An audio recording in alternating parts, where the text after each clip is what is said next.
In the summer of 2026, millions of Indian students were awaiting clarity.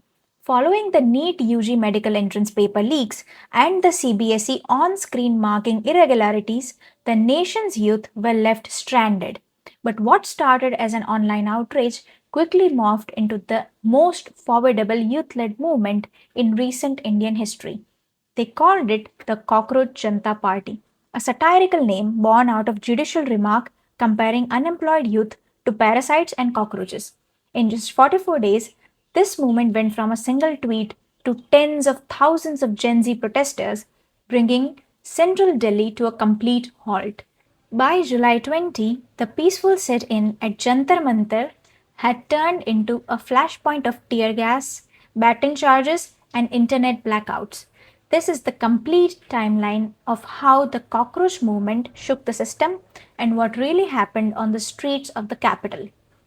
To understand the crackdown of July 20, we have to look at the weeks leading up to it.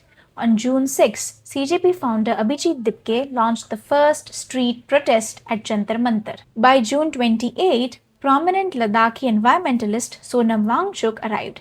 He had already fasted for 35 days in Ladakh, but he declared a new indefinite hunger strike alongside student leaders, demanding the resignation of the Union Education Minister.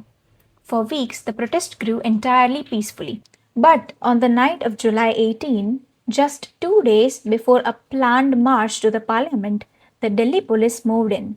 Citing a High Court order regarding his deteriorating health, his weight had dropped to 56 kilos. Heavy police deployment removed Wangchuk from the protest site and admitted him to the hospital. In response, CJP leaders immediately launched their own indefinite hunger strikes. The stage was set for a massive confrontation.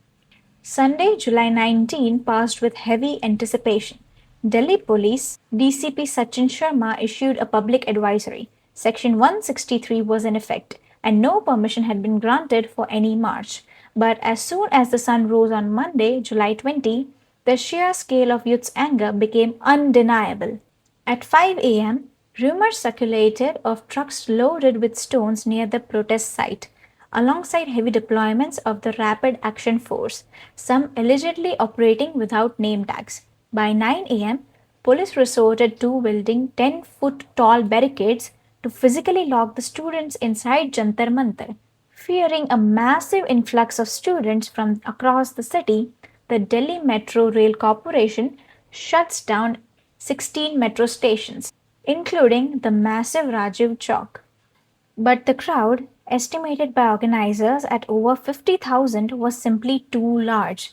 The welded barricades fell, and the march toward the parliament began. By 12 p.m., a strange political paradox unfolded.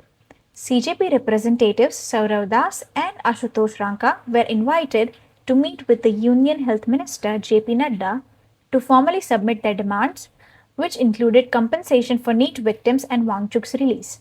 But outside, the situation deteriorated rapidly. The Ministry of Home Affairs initiated targeted internet shutdowns around Jantar Mantar. As the massive wave of students reached the Press Club of India, just a stone's throw away from the parliament, clashes erupted. Security forces deployed heavy baton charges and tear gas. Protesters caught in chaos were pushed back. According to official police statements, protesters breached barricades and resorted to stone pelting. Conversely, CJP founders reported that over 150 students were hospitalized, with one young woman in critical condition at RML Hospital. By 4 p.m., the police had entirely dismantled the Jantar Mantar stage, effectively reclaiming the site.